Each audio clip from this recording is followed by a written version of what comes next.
meselemi çözmesem men kıyın ýagdaýda. Gazagystanyň Almaty şäherinde ýaşaýan Türkmenistanly migrant Nasiba Esenowa bir näçe hepde mundan öň migrant media taslamasyna ýüzlenip, öz meselesini Türkmenistanyň prezidentine ýetirmek isläpdi. Nasibanyň sözlerine görä, onuň internet arkaly video ýüzlenmesinden soň Türkmenistanyň Milli Howpsuzlyk Ministrliginiň işgärleri onuň ýurtdaky maşgala agzalaryny soraga çekipdir. Taşererde çıksam da ýene şu problemalarym çözülmän soň men size internet arkaly ýüzlenip göreýin diýip internete meselemi kiçiräjik beýan etip haýyşnama bilen internete goýdum.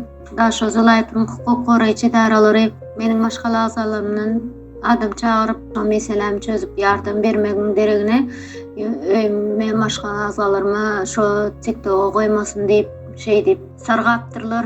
Nasiba Esenowa ýeke çağasyny özü ekleýän ene 2018-nji ýylda Daşoz welaýatynda adalatsyzlyk bilen işden çykarlandygyny aýdýar. Türkmenistanda bolan döwri onuň kaziýete we prezident diwanyna ýüzlenmek synanşyklarynyň netije bermänligi sebäpli öz meselesini ýurt ýolbaşçysyna ýetirmek üçin migrant media taslamasynda we sosial ulgamda video ýüzlenme ýerleşdirýär. Häzir Nasiba Türkmenistana dolansa, özüniň hem basışlara sezewar edilip biljekdiginden howatyrlanýandygyny aýdýar. Hormatly arkadaşlar, serdarym, size hatym ýetirmeseler, men özüm barsam sizi kawuluňyza salmasalar, men şoňa mejburi ýagdaýda goýdum TikTok'a.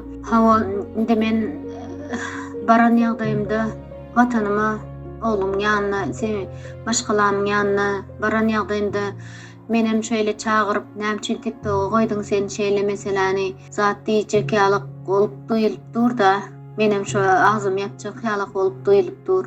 Şeýle hem Nasiba öz meselesiniň çözüljekdigine umyt edip, arzyny ýurt ýolbaşçylaryna ýetirmek ugrunda yzygiderli tagalla etjekdigini belleýär.